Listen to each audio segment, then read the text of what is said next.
right, we're going to try to get started.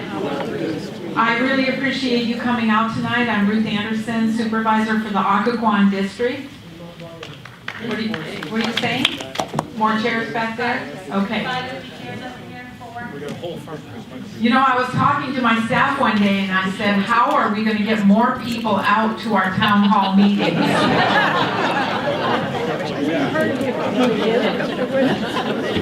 I think we've discovered the solution. So how many of you are here because of a local land use issue?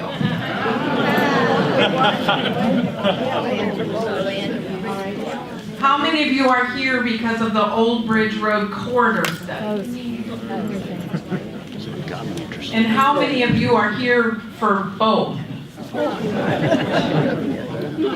All right, well, that gives me a clue. As usual for my town hall meetings, I bring a presentation of many things going on in the Occoquan District and in Prince William County. But I may kind of slide over some of those things tonight so that we can have plenty of time for questions. I'll try to read why you're here and the number of comments and so on that you would like to make. But for starters, I want to introduce my staff. Over to my right here is Jacob Mosser. Many of you know him. He specializes in things like public safety and schools and everything related to human services. Alex Stanley is my chief of staff, and he specializes in things like traffic and road transportation and land use. So, how do you guys do it? And he's a little bigger than I am, so you can send your arrows that way. Yeah. And then Kelsey, where's Kelsey? Kelsey's in the back, and it's all her advertising and so on that got you here tonight. She's in charge of communication and several other things in our office. We do appreciate you coming. Tonight we have with us Chief Bernard, our Chief of Police for Prince William County, and Lieutenant Garrity, and he specializes in this new central district that we have for the police department. So I'm going to ask them to come up, and I want to start while they're here because they may not stay for the entire town hall. I want them to say a few words and also open it up for questions if you have anything related to public safety. All right, thanks, Chief. Thank you, Supervisor. Good to see everybody. Good evening to you. Good evening. I'm Barry Bernard. I'm your police chief. I work for you. That's how we look at it here in Prince William County. It's great to be with you this evening. I just wanted to come tonight and join this meeting for just a few minutes to say greetings to you, tell you just what a wonderful opportunity it is for all of us to say hello, and Lieutenant and I are delighted to be here. So Prince William County, folks pretty much live in the county, live in this area, I think you do, because all the hands that went up on the land use questions. And by the way, we don't answer any questions about land use. You know that. In fact, it's unfortunately it is after 7. We don't answer any tough questions after 7. So, but Prince William County is a safe place. We're honored to be your police department, to work for you. We have a great police department.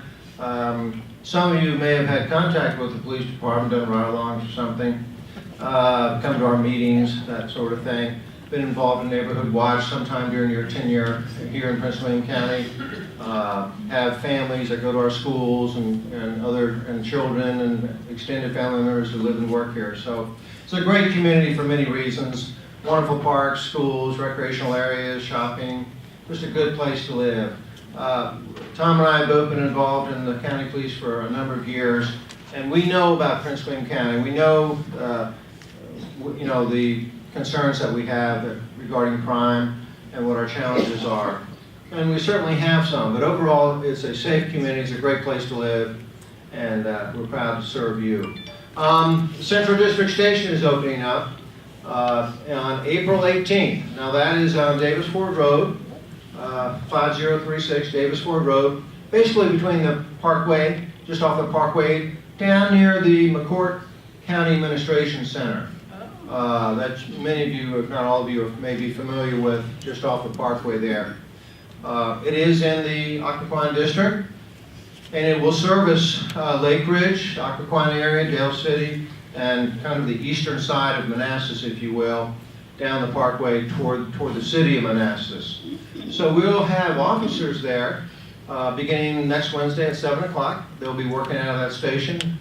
So it's very exciting for all of us. And I want to thank you, citizens and taxpayers here of Prince William County in supporting that facility. That means a lot to us. It's historical for us in that we've had 2 districts, 2 stations, and this is our 3rd, so it's a big deal for us, and honestly, it's a big deal for the community. So we look forward to that very much. So with that, I'm really here just to say hello and take a few questions. And if you have any questions for myself or the lieutenant regarding, any type of public safety issue or anything about crime related or anything of that nature, we're glad to take a few questions. I know you have a lot to talk about tonight on the issues primarily that you're here for, but we enjoy taking a few questions. Lieutenant, my name is Paula W. Blair, and I live in Park Center. And I want to thank your police officers for coming into Park Center to monitor the traffic flow. We are between Old Bridge Road and Minnieville Road, with the Rolling Brook Road as the connecting street into that community. And I'm on one of the committees of the board. And I want to ask you, please, please allow your officers to still come out and periodically monitor the cut-through traffic and the disobedience of drivers to not stop at our stop signs. We have children who board buses, and this summer and spring we will have them going to the pool. Every year I try to call in the summer and in the fall for your officers to monitor our Park Center. And I just want to say I appreciate the service so far, but I want you to continue it on a consistent basis if you would. Thank you. Thank you very much, ma'am. We appreciate your comments, and we'll do the best we can with that, try to sustain that, and have some resources there when we can. We appreciate that very much. Yes, ma'am. Can you talk about MS-13 in our county, because it's not widely advertised, but my granddaughter was stalked by members of MS-13, and your officers responded and swarmed. They did get away. So I'm asking about MS-13 because they are in our county, and I know that you all are doing your best, but my granddaughter was stalked by members of MS-13, and we feared that she would be kidnapped. So I'm very concerned, and other citizens may be as well, but I would like to know if you guys, if you officers, I want to be respectful because I do believe that you're doing your best. And what are you doing to continue that? Yeah, that's a great question, and I hope your family's doing good from that episode. Yeah, they're gun carrying. Everybody in the house knows how to use a gun. All right, there you go. But that's not the answer. Sure.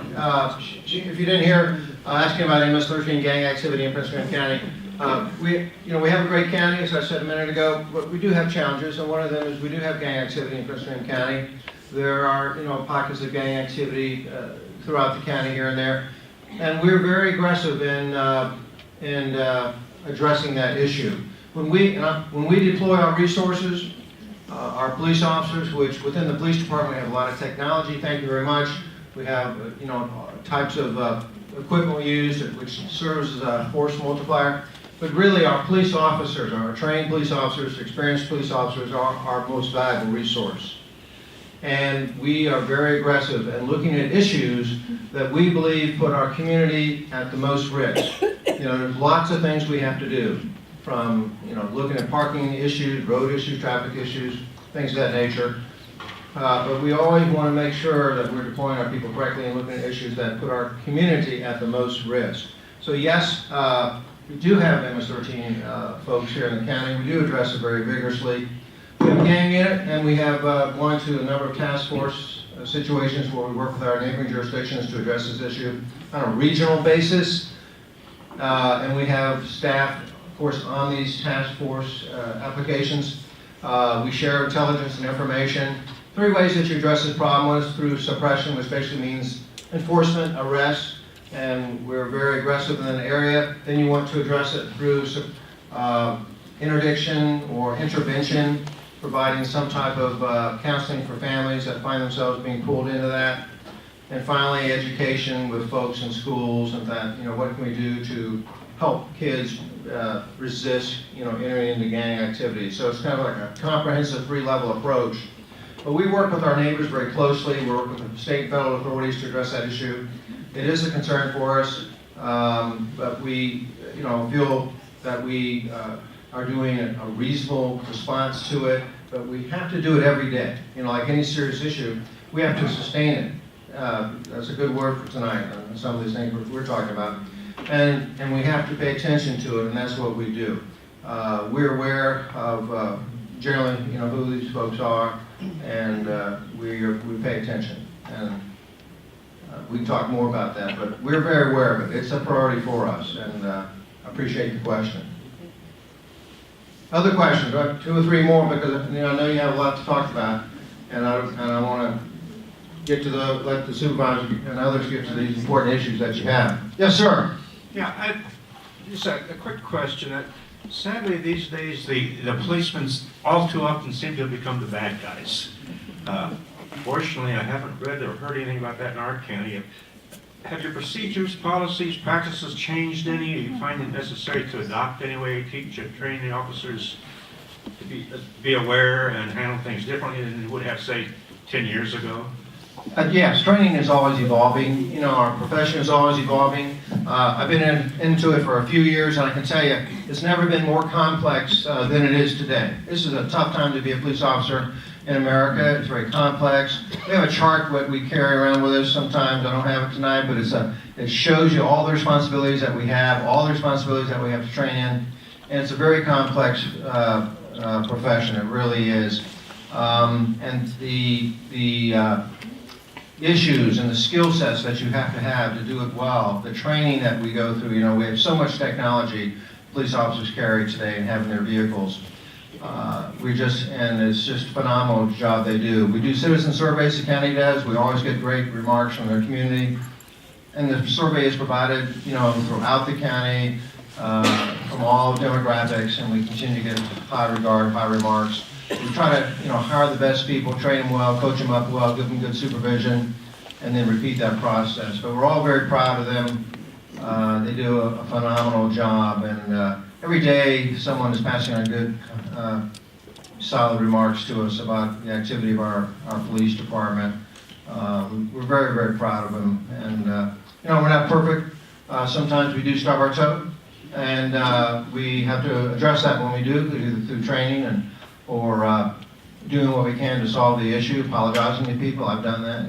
We have to do what's right, and that's a focus of how we respond in the police department. Just treating people with dignity and respect. I meet everybody that's hired. Of course, I meet with them at the end of the application process, and I tell them about our values, and I talk to them about what we expect here, how we treat people. I talk to them about fair and impartial policing, and talk to them about events going on across America and our very diverse community, which I think is one of our strengths. And so they understand what our values are and how we respond to policing here in Prince William County. And we try to do that, and if we have folks that work here that, we learn over time, but not understanding that, we address that. So thanks for the comment question. I appreciate that, sir. Lest you take it the wrong way, I don't share the attitudes. Our grandson is one of your officers, so. Great to hear. No, I didn't take that the wrong way. I appreciate it. Appreciate it. A couple more, and then we're, yes, ma'am. Will there be a grand opening celebration on the 18th for the new substation? I've been watching it go up. On April 18th, thanks for that question. Will be a grand opening for the new station. On April 18th, there will not be a grand opening, but on June 19th, and we'll get this out. We don't need to remember this, but on June 19th, we are going to have the ribbon cutting all the speeches and the open house and all that. And so that'll be forthcoming. But this Wednesday, we're just going to open the station and have police officers working out of that station. But we will have ample opportunity for you and the community to tour the station. Take one more. Yes, ma'am. How many officers are on the force? How many officers are on the force? Well, the answer to that, tongue-in-cheek, of course, is always not enough. That's the answer. That's the answer. But you, the community, have been very strong, so has the Board of Supervisors representing you, and providing us with a staffing plan. So we get a complement of new additional police officers every year, and we appreciate that. It's important that we address issues. We have a very reasonable crime rate here in Prince William County, and there's lots of reasons for that. Partnerships with the community, being here tonight, and so the answer to that to your question is we have 673 authorized, and we have meetings about staffing and such things routinely, and that's our authorized strength, and today that's our actual strength. So that's a good thing. But we have to be smart in how we deploy our officers and use them as wisely as we can based on our experiences, our training. But I do appreciate the community support. So every year we're adding, a reasonable number of officers to build that police department up, and that is important to have a predictable and sustainable staffing plan for any public safety agency. And here in Prince William County, we have that. I'm thankful for that. Thanks very much. I appreciate the opportunity to be here.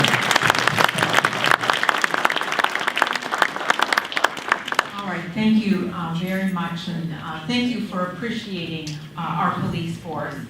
In addition to police, of course, we have a lot of firefighters, and I understand that Harbor Drive had a bad situation tonight, some kind of a brush fire, and we don't know exactly what caused it, but perhaps some of you had a hard time getting here because of that situation. So, other things related to public safety. When I was here last time, many of you were interested in the animal shelter, and we haven't broken ground for that yet, but we're in the final stages of designing that animal shelter because that's all under the auspice too. So, but I think maybe sometime in 2019, 2020, we're going to see a brand new animal shelter. So we're happy about that. All right, let's move along.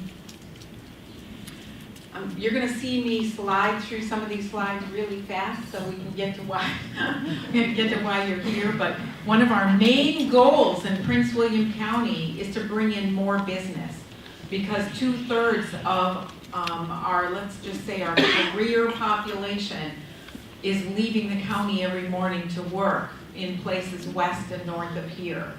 And that's kind of a bad situation when it comes to our commercial tax base. We need more jobs, we need more places to work here in Prince William County. So we're working very hard on that.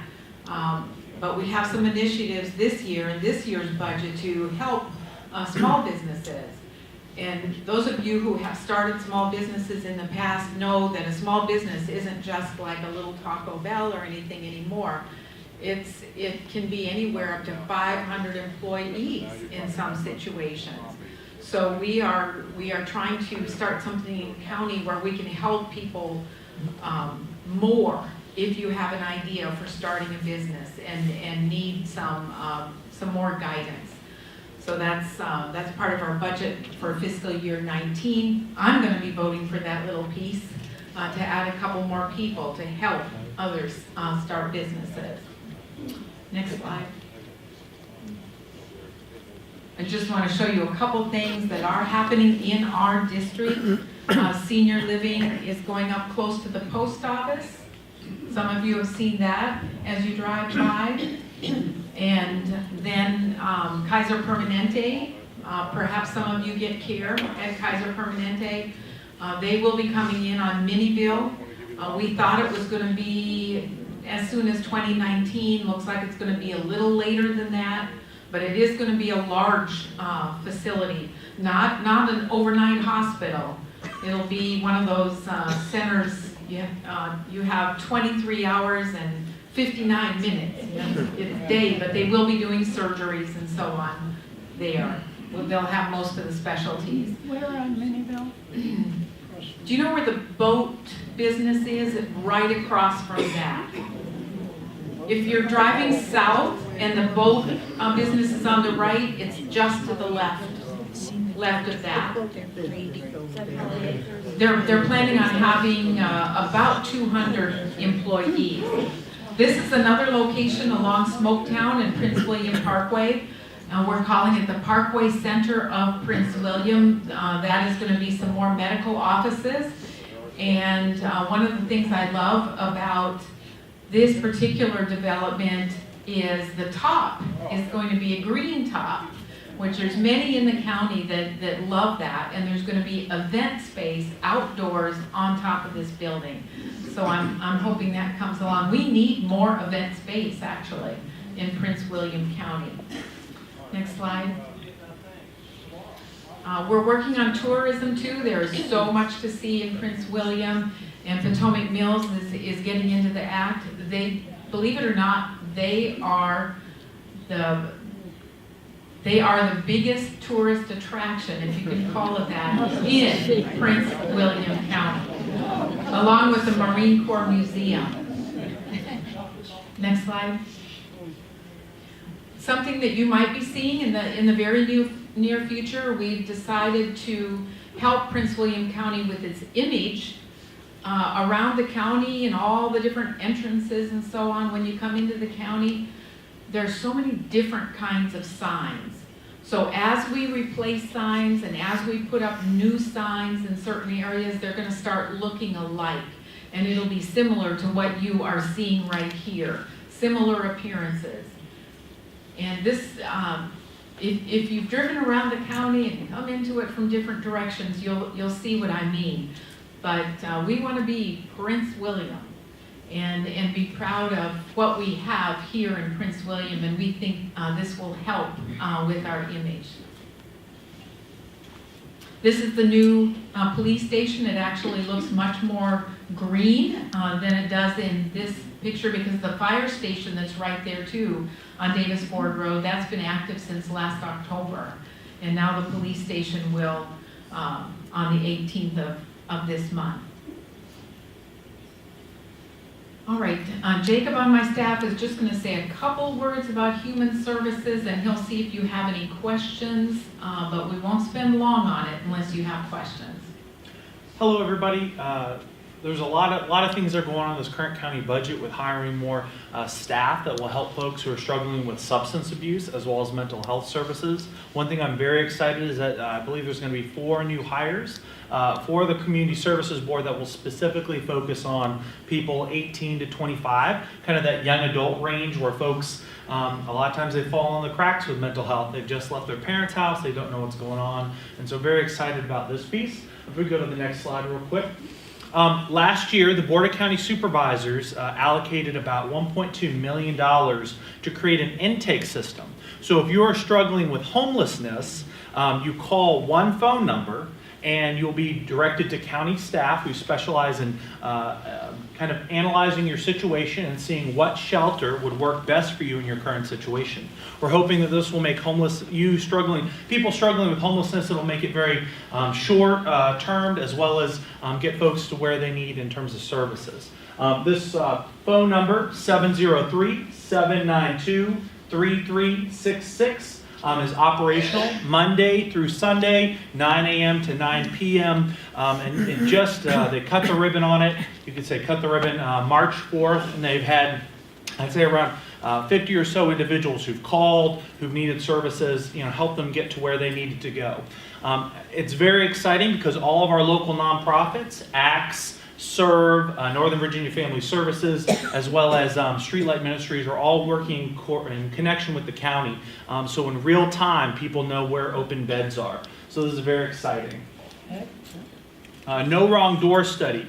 The county knows that for people needing services is not just for one area. Usually you need multiple services. So they're doing a study right now at how to make it as efficient as possible. So when you go in for one thing, you don't have to call 30 additional numbers and go to 5 different offices. They want to be as efficient as possible and looking at that. And they're talking to a lot of different stakeholders, both nonprofit, service providers, as well as county staff, to see what that'll look like. And we're going to get the results from this study in May.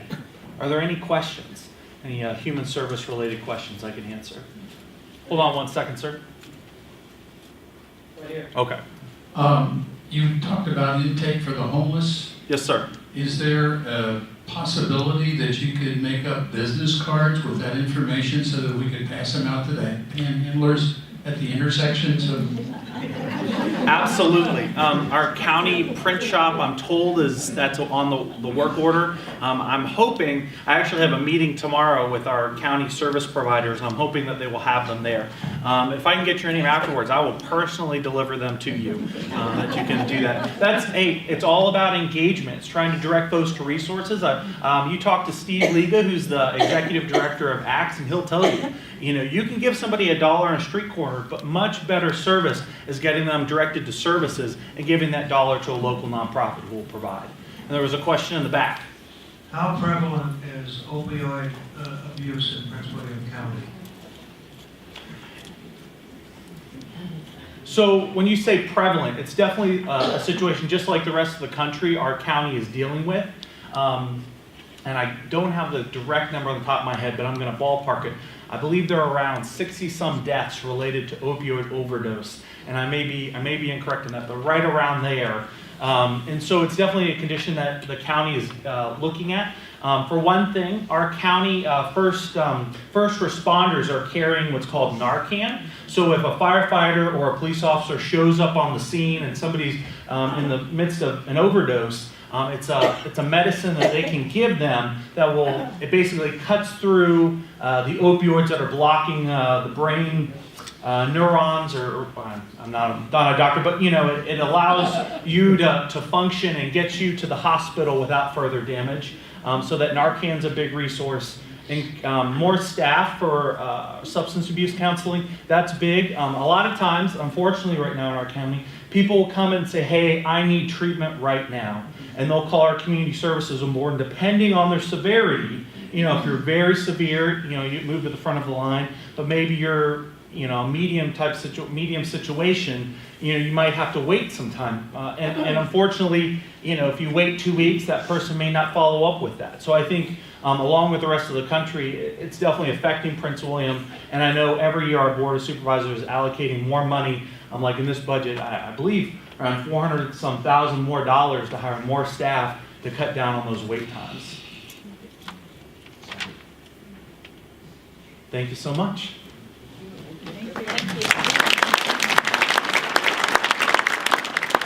I am actually very proud of our county for getting this new intake system together. It's going to make a big difference, because what people did before is just wander around to a whole list of possibilities. It might be a single mom with a baby in a stroller and no car, and wandering between churches and so on to try to find a place to get started. So this is a big plus, and it helps us engage and wrap around services. Because my philosophy in all of this is engagement versus enablement, trying to get them back on their feet as soon as possible. Many of you get our postal newsletter, but if not, one of the articles is written by Stephen Liga. He is the executive director for ACTS, and he's written an article for us on the panhandling situation in terms of suggesting really, and he runs ACTS, who takes care of a lot of these people. He's written about how he suggests that it's not really good to hand off dollar bills for many reasons, and that's in this article in our newsletter. We have a few copies out here. So just today, I saw someone, handing over money, and you really don't know who you're giving it to. So read the article, let us know if you have any questions. If you want to know why panhandlers are allowed out in the streets the way they are, please email my office and I will send you a legal document that tells you the reason why. It's written in legalese for the majority of us, So you will be able to understand it, but please email me and I'll send you that information. Just a slide to remind you there's many ways to communicate with my office, and if you're not getting email from us, please talk to Kelsey right there. If you've given us our email your email out here, we will be adding you to our list. We send out a monthly e-news, and we really do our best to communicate what we're trying to do in the community. Just a tiny bit about parks. There's 4 coming on board here in the Occoquan district. One is at Harbor and Minnieville. Our grand plan for that is to get rid of that old commuter parking lot that's just growing weeds and turning it into a really phenomenal community garden with playground and that kind of thing. A few years away, but we're working on it. Another one at the corner of Oakwood, 15 acres there, which I know none of you want us to build on, but 15 acres of what's going to be a park with possibly just a trailhead, like some sort of small structure that will get you started walking on the Occoquan Greenway Trail, which eventually is going to run from McCourt all the way to the town of Occoquan. And that's kind of in between where you'd be able to pull in, park, and go either way. But just a few parking spots, possibly a bathroom, pretty much a passive park in that location. Smoketown and Old Bridge Road, just a 5-acre thing that a charity group is working on, trying to put a small BMX, and what's the other thing, skateboard. It's a long ways away, but about 5 acres right there. Davis Ford, if any of you from the Davis Ford corridor here today, that's about 50+ acres. It's an old actual service reclamation facility. That's a nice word for saying sewage. But anyway, someday when all that's cleaned up, that's going to be more or less probably a passive park, but the folks that live out there will be helping design that. You know what, before I go any further, I just caught Brianna's face, and I forgot to introduce you. If you would stand up. Brianna Sewell is Congressman Connolly's aide, and she's, and her office is right below ours. So if you've got things that the federal people can fix and the local people can fix, you're right there, right at Tackett's Mill. All right, next slide. This is just a little picture of the trail. It gets better every day. We're working on it all the time. It's going to be somewhere between 10 and 14 miles when it all gets done. I've walked a couple miles of it, and you can get on it right now at Lake Ridge Marina and walk for a couple miles and then back. It's beautiful with views, of course, of the Occoquan River. Next slide. A couple things you can participate in. April 21st, Occoquan River cleanup. If any of you have kayaks, canoes, this is when they're going to be bringing stuff out of the Occoquan River, and it's tons of material every single year, believe it or not. And it's not just people throwing stuff into the river, it's these storms that we have that blows things into the river. It's amazing. I think last year they brought out tires and bicycles and everything. And then there's a run that some of you can participate in. April 28th kicks off right in the town of Occoquan. Next slide. Last year, I was here and I announced that we were going to have our first ever Old Bridge Road cleanup on Columbus Day. And the hurricane came through during the 4 hours of my cleanup. We had 180 volunteers sign up in just the 4 hours of the cleanup. I couldn't believe it. But we rescheduled, and we actually got 80 for the rescheduled date. We're going to do it again on Columbus Day, and I know some of you here, at least one of you, celebrates Columbus Day in a more formal way, really celebrating Columbus. But I like to think that Columbus would love us cleaning up America. So please join us. It will be Columbus Day, and pray that we don't have a hurricane again. All right. Just a word about neighborhood services. We get many calls a month about the grass is too tall, the house next door has too many people, things litter all over the place, different things that you see around town that you think might be a violation of county code. So that's where we can be helpful. And Kelsey manages that for us, and we look at all of those requests as a staff, and we try to help you resolve them to the best of our ability. We get an average of one a day, but sometimes it's multiple calls a day. If you're interested in schools, maybe you'll stay afterward. I'll just say a couple of words. We have a new elementary school coming up in the Occoquan district, and that is going to be on the Parkway.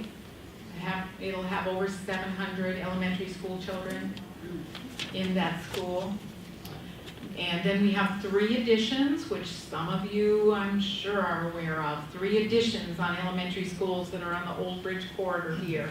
And Antietam, Springwoods, and Lake Ridge Elementary. One of those additions became quite famous lately because they chopped trees down that we didn't want chopped down. That was at the Antietam school, some older trees, and it was very devastating to that particular community. So we're going to try to do the best we can to repair the damage with some new trees when that addition is done. Oh, they want me to find another school site. If anybody has any ideas, please come forward. All right, next slide. I want to talk about transportation for a minute, and we'll get into the Old Bridge Road Corridor study here in just a minute. But how many of you travel south on I-95? Where do you run into the worst backlog of traffic? Okay, I'm hearing a lot of 123s. I was in it today.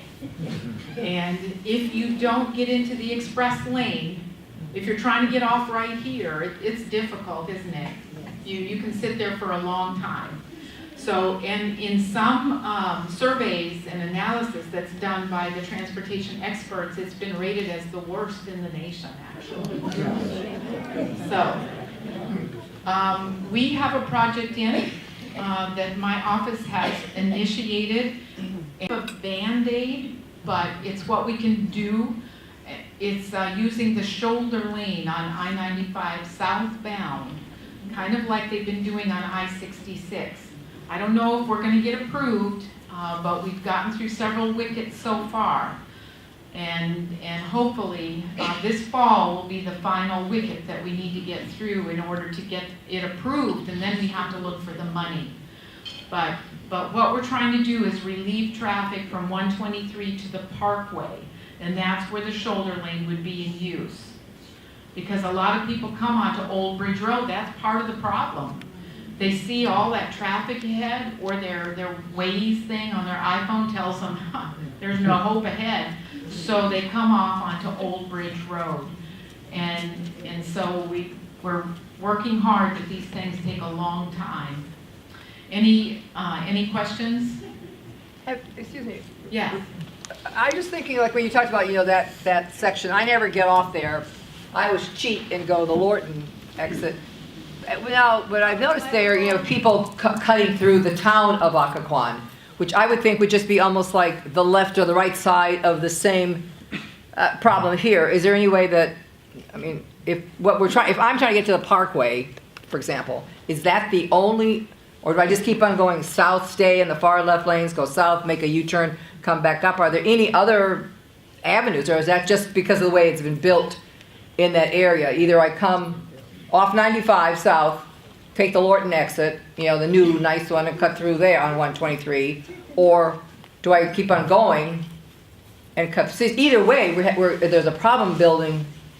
Is there any? Maybe there is no perfect solution, but I just wonder if the people on that side of the universe have had any discussions on this subject. That is a problem. If any of you were out the other day when we had the semi problem, it backed up on all of those roads for a very long time.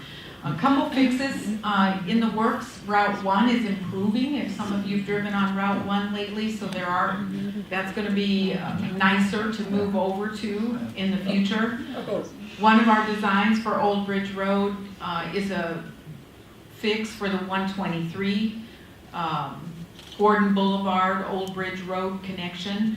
That scares me every time I'm trying to get onto Old Bridge Road, right? You have to scoot over. And it's okay for those of us that drive around here all the time, we're expecting it. But what about the new people? And that's their first time. I think that's what creates the accidents. So we have a poster back here with 2 options for fixing that. And that's one of my favorites out of all of these designs. Hi, we live in Brook Farm Court, which borders 95. And when they added the hot lanes, there was a sound, noise engineers or something that did a study, and they put up the wall, but that wall is not connected, and so all that noise just is funneled up into our neighborhood. And if you're gonna propose anything on the shoulder there, I would say put in the budget that you build a better wall and you connect the wall, because it is awful. All we do is hear trucks all day long, all night long. All right, that's very good input. Have you emailed that to our office? If you would, that would be great, because if a project like that does get funded, those are some things that often can get included. A question, speaking about down 123 and trying to get on 995. Has anybody thought about putting up a sign as you come across the bridge that says, I-95, use the second from the right lane or something? There's a lot of folks who get in the right lane because they think they're trying to get on 95. They don't have a clue until they get to the Old Bridge Road. And then they slide off and it backs up way past, back up north, because they don't know that they're trying to get past Old Bridge. They don't go on Old Bridge. You watch them, they don't turn. They just stay straight ahead, and they could do that if somebody, a little sign that just says, left 2 lanes, or Alex, it's just do we have that suggestion already? We Hello? Yeah. We don't have a suggestion, so I appreciate making that suggestion. One of the designs that we do have for modification kind of makes that a moot point, because it completely reconfigures how the intersection works. So if you want to see me after, we can go over the designs and I can kind of show you, but I'll still keep that in my head for the short term. A sign is a good idea, but what I have seen in my travels that works really well, maybe VDOT has to do it, is you paint on the pavement pretty far in advance, not way far in advance, but I-95 north, this lane, south, this lane. I mean, I went up and down to Florida and I saw it a lot, especially in Florida, and it really works. It's more helpful than a sign because it's on the pavement and it's big, and it works. It really works wonders. All right, that's an excellent idea. Do you mind emailing us? Except in the wintertime. The email's really, the emails describing thoroughly your suggestion really help us because it starts the track record of how we follow your suggestion. All right, I want to, yeah. 2 points. I think the idea of widening short-term 95 south is good, but I think you really need to take it past 234, go further, because there's so much traffic, and that's kind of the last pull-off of people commuting, and that would be my first suggestion. The second one is that, and someone told me that it had previously been studied, but put aside because of cost, is to take Lee Chapel Road in Fairfax and extend it and cross over Occoquan River and have it tee up with where the parkway is. That would take so much traffic that backs up on on 123 every night up past the reformatory and just change it. You'd have people that are getting to 95 to change that. So that would take about 30% of the traffic off of Old Bridge Road right now. I dream about both of those things.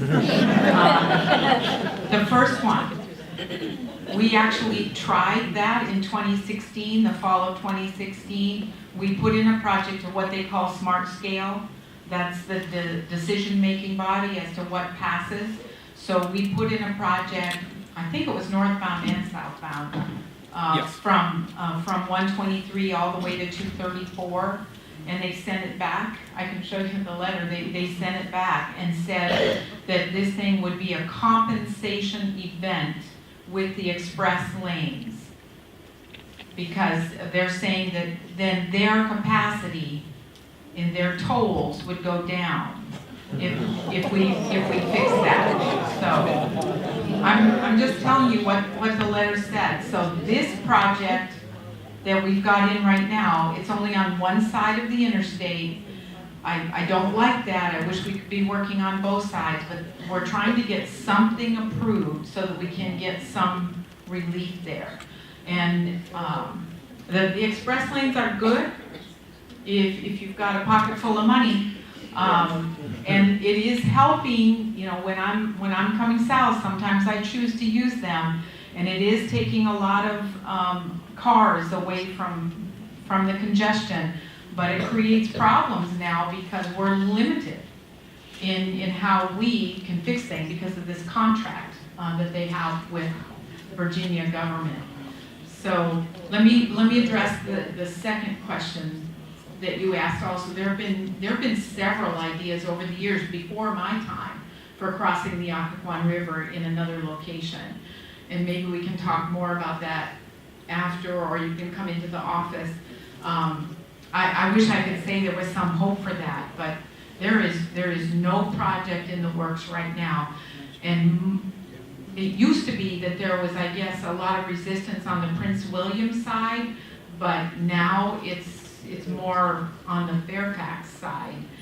We're even trying to improve the bridge on Yates Ford Road to make that more accessible for people to get into Fairfax, but they won't widen that bridge that goes across the river there.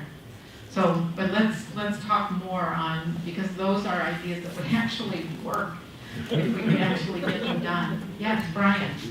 Ruth, I think a win-win would be if they would lower the tolls from the last entrance into the Easy Pass to getting across the Occoquan. More people would use it, tolls would go up, and we wouldn't have the traffic at that junction. We can, I know the Transurban people, we can definitely call them. And Kelsey, can you take a note on that? Somebody write that down. There have been ideas like that also, but that's one that might be a little niche fix that wouldn't create a lot of confusion. Maybe they could try it for a month, a quarter, or whatever, and see what the results were. Yeah, I mean, that's something that could happen fairly soon, because it doesn't involve construction. Ms. Anderson, I have another question that's directed towards Transurban. On Sundays, we experience some of the worst congestion because all traffic in the express lanes is directed into Washington, even though there are no commuters going into Washington on Sunday. My request would be that Transurban be asked to at least permit direction of traffic southbound for some portion of Sunday, particularly Sunday afternoon. It is the worst. It could take you an hour to get from 495 to Occoquan when it's particularly bad. And you can't get off any place except Lorton, and then you're immediately stuck in bumper-to-bumper traffic on 123 to get through that. I like your idea. That would take that's a major change for Transurban. There's a lot of pros and cons there. But if you send us your idea, we'll forward it to Transurban, but that's almost like the state legislative change. I think it would would take a legislative change probably. So effectively, without having to bore all of you to death, and I don't want to go through all the contract that the state has with Transurban, but effectively, when they built the hot lanes, they signed a 75-year lease to build them and pay for them. And as part of it, was the first public-private partnership with the state. It was the first time they tried it, and they signed a no-compete clause. That doesn't happen anymore, but that's what we in this area of the county and the state have to deal with, and that's the problems that we're dealing with now. It would require changes in the state legislature and with that contract. So with our current project that we're trying to get approved, it's gone through more wickets than the last one did, the longer project. The next hurdle is going to be if they decide that this one also is a compensation event. Then I'll throw my arms up and I don't know what. But we're hoping, we have some clue that it may not be considered a compensation event for that short distance using the shoulder, because we're not widening I-95, we're simply using the shoulder for a short distance. But let's move into Old Bridge Road, because I know some of you are here for that. When I was campaigning for office back in 2015, knocking on thousands of doors in this Old Bridge Road corridor area, probably the most common thing I heard was congestion on Old Bridge Road. What can you do about it? And then when I got elected, I made it one of my #1 goals. What can we do about it? And I will tell you that my colleagues on the Board of Supervisors said, don't touch that one with a 10-foot pole, because it's gotten worse over the years. What do we do now? The development is here, the cars are here. We don't have a lot of good public transit on Old Bridge Road. We do have some bus traffic, but most of our people are not public transit people that live on the Old Bridge corridor. We all have cars. Some of you live 1 to 2 miles back towards the river. Even if you wanted to use a bus, how would you do that? So some of you are using Uber and Lyft, but it's a real problem to try to improve public transit, although there are some creative ideas coming forward. And then autonomous vehicles maybe in the future that you just call up and they show up at your door and take you where you want. That sounds fun too. But what I decided to do with all of that is I decided to have some think tanks. So we had 5 community meetings that were advertised through our e-news and our postal newsletters, trying to get people to come and talk to us with their ideas. We got 77 different ideas. Most of them were realistic. There was 2 people, I guess, that wanted us to put up toll booths on Old Bridge Road. And if these people are in this audience tonight, I know I wanted all ideas. And they were serious about it. This would fix the problem. But there are 2 ideas that we've already taken action on. One was to try to steer the traffic off of Old Bridge Road that's coming from Manassas, because it's just a cut through, to get to 95. A lot of the cars are cut through. So we put up a huge green VDOT sign with an arrow towards 95, before they come onto Old Bridge Road. And I don't know if that's helped. There's no way of really telling if that has helped or not, but the sign's been there for over a year now. And then we did a little fixing to the intersection of Minnieville and Old Bridge and made that turn lane longer. And it needs to be twice as long, actually, but yes. It would seem to me that if you did something to improve the businesses and increase the volume of business, if you just increase, I don't know how to use this. It's on. If you increase the volume of business in the area so that people don't have to go into Washington, if they stay here, that would decrease the amount of traffic. That's the ultimate solution.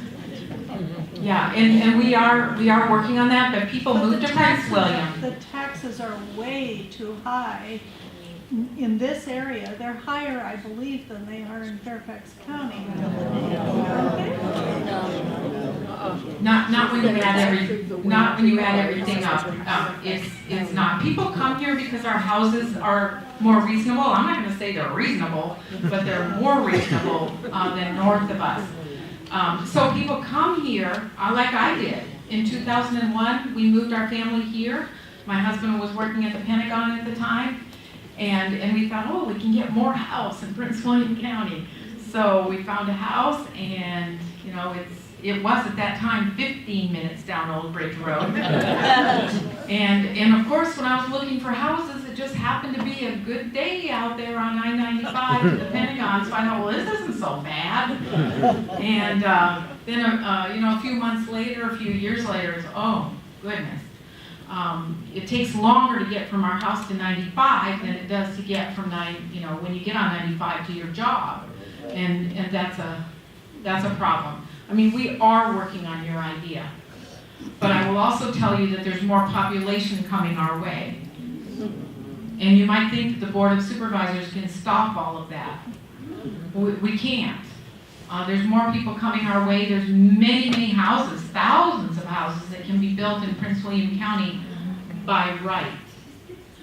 They don't even come through our board in order to be approved. So I hope I'm not painting doom and gloom. I just want to be prepared. We're trying to do things that will help and prepare and vote on things that make sense to the growth. They think 1 million more people are going to come, not to Prince William County, but to the Maryland, DC, and Northern Virginia area by 2040. So all of those areas are prepared. Okay, let me keep going with Old Bridge Road. So we did all these think tanks. We had decent attendance at the first 4. The 5th one, one of the media reporters suggested that we do it at a brewery. Almost 90 people showed up. So we got a lot of ideas that night. And so we had so many ideas with all of the think tanks that we merged them. And then it was suggested to me by our county Department of Transportation that, you know, you've got all of these ideas, a lot of people want to do something, so let's hire an engineer. Let's hire a professional engineer to take your ideas into consideration, also lend their professional touch in terms of what can be done on Old Bridge Road. So they spent, I think it was October, November, December, and they started even before that, I think, and did a bunch of designs. Then I scheduled an open house at Old Bridge Elementary School, and we put it out in the papers and everything for people to come and look at some of their designs. And that's what started the problem and what brought you here tonight. Because some people saw those designs and thought that they were a go. You know, that's exactly what we were going to do, and that my office loved all of them, and we were simply going to get the money and start fixing things. That was simply an open house for people to come in, look at the designs, see what people wanted and didn't want. And of course, it's tough, because if I interviewed all of you on all of those designs that are laying back there, you wouldn't all agree. So we the people is definitely something to deal with when we're trying to improve things. The engineers looked at the safety issues and the congestion, and I told them exactly when they needed to drive up and down Old Bridge Road. You know, not Thanksgiving Day. So they had directions when it was the worst. And I think some people have even come into my office and they don't think Old Bridge Road was so bad. But people that are trying to get to work, it is bad, especially when school is in session. We have 9 schools along Old Bridge Road. You don't see them all, but there's 9 of them. So it just adds to the problem. So those designs, they're all in the back. There were more designs than that, but some of them right off, you know, they just didn't seem to really have any merit at all among county staff. So we only brought the ones to the open house that seemed to have some merit. in terms of fixing public safety problems and congestion mitigation. So that's what you see, and I hope some of you will stay. They're all online, but it's hard to see some of that stuff online. And we have the posters in our office too. So anytime you want to come and get a one-on-one tutorial on what those designs are, please make an appointment and come on in just to make sure that the right people are in the office to help you. I think the thing that alarmed most people is that there was a design at the end of Harbor Drive with a right in, right out. That's probably what brought some of you here tonight.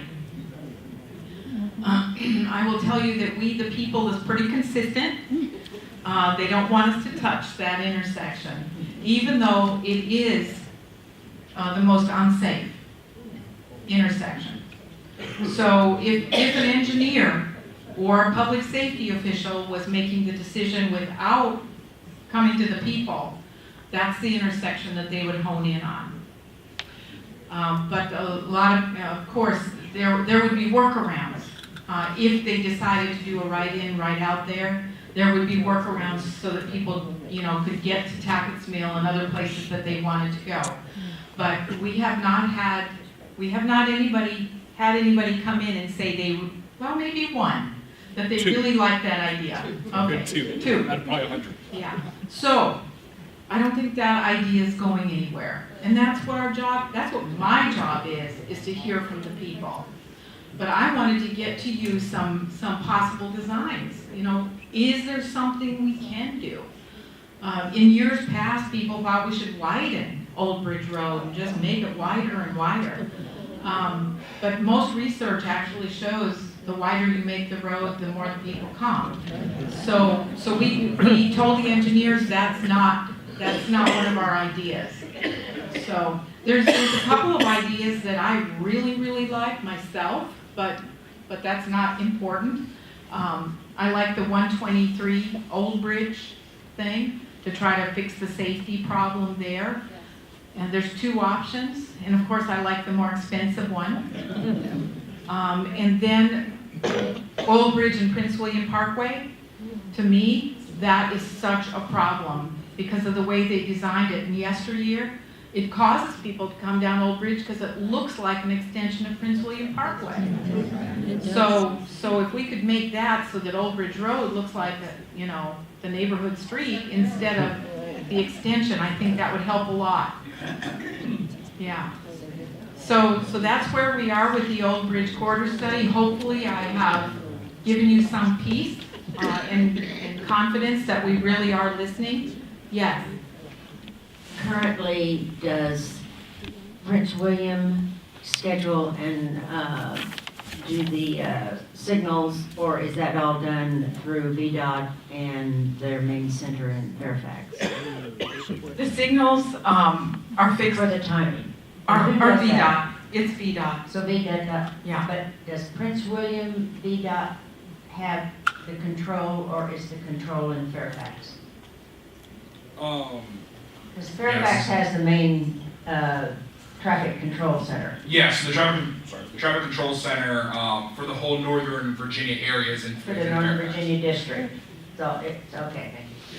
Now I did have the engineers look at all the timing, and I said this seems to be a problem because we actually have one gentleman, I don't know if Wayne is here tonight or not, but he actually drives up and down Old Bridge Road in the middle of the night to check out timing on these lights. And then he calls the problems in. He drives many different times during a 24-hour period. And he actually helps us out because he picks up on many of the timings that are off. And we're constantly retiming those things. I wish we didn't have to. They tell me that like every time a fire engine goes through, it kind of creates problems. So with the timing later on, I know I expect it to create a problem for the next 5 or 10 minutes, but sometimes it kind of does a resetting thing. All right, so are there any Old Bridge Road questions that you think would be applicable to most people here? And I'll try to address those. Yes. Go ahead. Well, I agree with you about widening 95. We're using that shoulder to get more traffic to get to the parkway, make it easier to get to the parkway. And reconfiguring Prince William Parkway at the western end of Old Bridge, that seems like a not. Speak into the mic, please.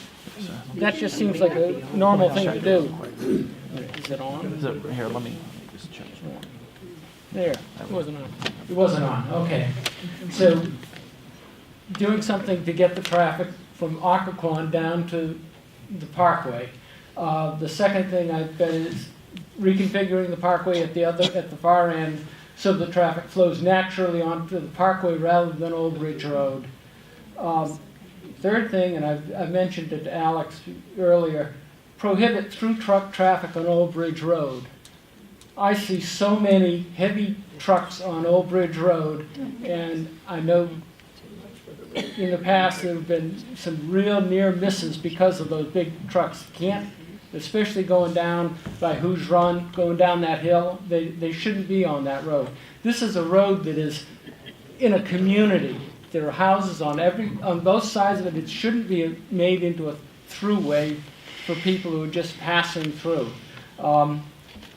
As far as Harbor Drive is, I think we should prohibit U-turns at Harbor Drive on Old Bridge Road, because when somebody takes a U-turn to get back to Minnieville and somebody takes a right turn on Red coming out of, like, from Harbor Drive, like from Tackett's Mill, that's just an accident waiting to happen.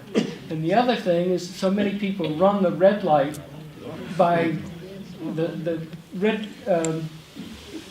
right turn on Red, especially by Patient First. I don't know how many times I've had to jam on my brakes because somebody ran that light as I'm trying to cross Harbor Drive. Yes, So, yes. All right, we've got one. And you've got it all? Yeah. He and I talked a couple weeks ago, and I got the additional. Got another one. Shorten light. Wait, what was the first one? Well, the very first one. Prohibit U-turns at Harbor Drive. Okay. U-turns through trucks. Yeah, and the no trucks. No. Yeah. Have we tried that one? Well, I see a lot of cars come down. They don't want to wait to turn onto Minnieville, so they come down, hook a U-turn, and then scoot on down Minnieville Road. And shorten the light at the commuter parking lot. Now, I sat there a long time in the middle of the day today, and there were no cars coming out of the parking lot. But the traffic gets backed up on Minnieville, so you can't turn from Old Bridge Road onto Minnieville because it's already clogged up. I think the timing of that light should be changed. Which commuter lot? The one across the commuter. Well, by Lido. Yeah, that particular light seems excessively long because every night or almost any time of day, the traffic is backed up there. How many of you agree with the U-turn? Yes. Yes. Anybody not agree with that? All right, so, well, that's one that we may be able to, it might not take too long. It's just a couple of signs. I mean, well, yeah, but there's red tape from here to eternity. So I always want to remind you guys that the county does not own a single road, especially not Old Bridge Road. So we request things. VDOT approves things. So I have no problem requesting either one of those things. But they have been helpful. We've asked for other signs that residents have asked for. Like we were missing some signs on Old Bridge Road. Right turn, must turn right. There were some areas that were missing those signs, and we got those things corrected. So they are responsive. Well, yeah. my main point is that you don't make Old Bridge Road more attractive to people coming through that are just passing through. It's bad enough with all of us that have to live here. Not, making it faster to get through is not the answer. Well, that brings up a good point, because there is one curve in the road that a lot of people are kind of interested in fixing, and it's where that church is. I think Holiness Tabernacle. Yeah. So there is kind of a dangerous curve in the road there, and that one is of interest to some people. So look at that. The owner of the land actually has been in my office, and so and the owner of the land is not so terribly against the idea. So that one might get legs, but you know, what you're saying is actually, it would make Old Bridge Road nicer, but it takes away a sight problem that a lot of people are. Please look at that design back there. Supervisor.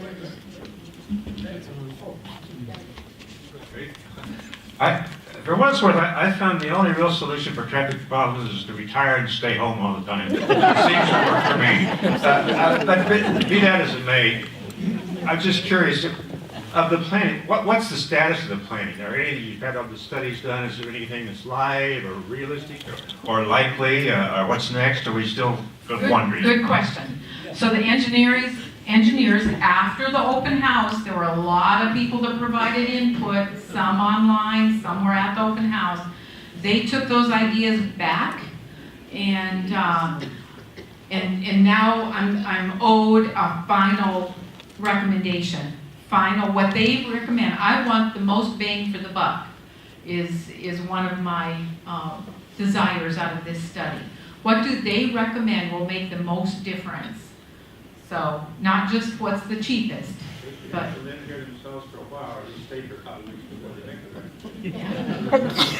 but again, there'll be more public opportunity here. This is not some of it I wish I could fix overnight. But once we decide on something, once the Board of Supervisors votes on something and it gets approved through all the wickets, then we have to find the money.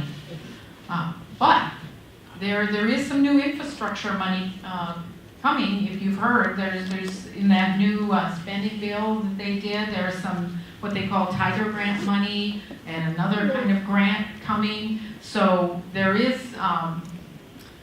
I want it to be in my lifetime, you know, that we fix these things. We'll go after it. If we see something we really think we can fix, we're going to go after the money. One other comment. The road that's Minnieville, where people make the U-turn near the Patient First, they get to that light, they make a U-turn to go to Lidle. I think we discussed this in one of the previous meetings. There is no U-turn sign there, and it needs to be, because someone is going to have a bad accident there too.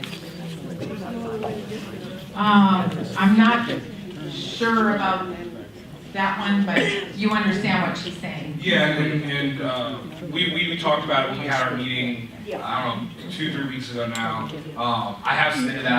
I don't know what the status of it is, but I have submitted it.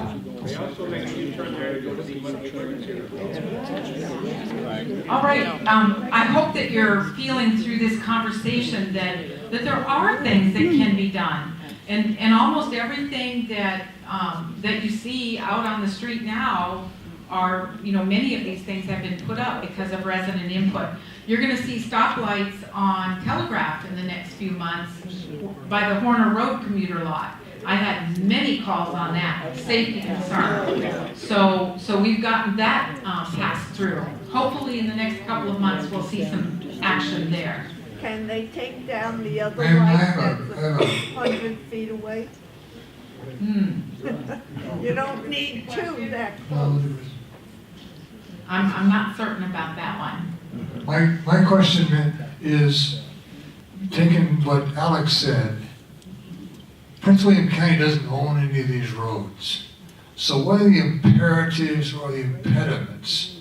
Because you're talking federal, state, and Just state. State owns the road. so even if all these plans work, you still have to get the adjoining counties and the state and the feds to all get harmonized to the right priority and the right funding. So kind of what's your and Alex's view on what's the art of the doable? We talking 2020, 2030?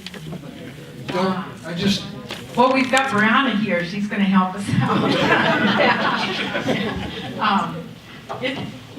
I don't know if you want to say anything or not about federal. Okay. Yeah, sure. So earlier it was mentioned that Tiger Grants was an option as far as a resource for infrastructure spending. Sorry, I have my back to so many of you. And I can tell you that our office is one of 3 congressional offices that has a portion of Princeton County in their district. Congressman Connolly is very understanding of the transportation issues that we suffer here in our community, and that's one of the issues that he has championed since he has been in the House of Representatives. I can tell you that our office, every year, whenever Tiger Grant funding comes available, we do contact all of the offices in counties, whether it's a county or a city that has a portion of our district, and ask about any grants that they have submitted. I can tell you that we did not receive any from Princeton County last year. Hopefully, given that we are having this town hall this evening, that there will be some submissions that are made so that we can offer our support and help push for these issues. But as always, I have business cards. You're welcome to contact us, and we're always willing to work and assist with these issues. Any questions? The applications for the project that we're talking about right now, they're working on those in terms of Tiger grants. We're hoping to get state money and federal money for the I-95 project. And it'll take both to make it happen. Let's take one more on Old Bridge Road and then we'll move. Do you have a question? Lake Ridge Executive cut through, is that going to be blocked off? The Lake Ridge Executive Park offices, a lot of us drive slowly and cut through because it's dangerous coming back from like Lowe's or Home Depot.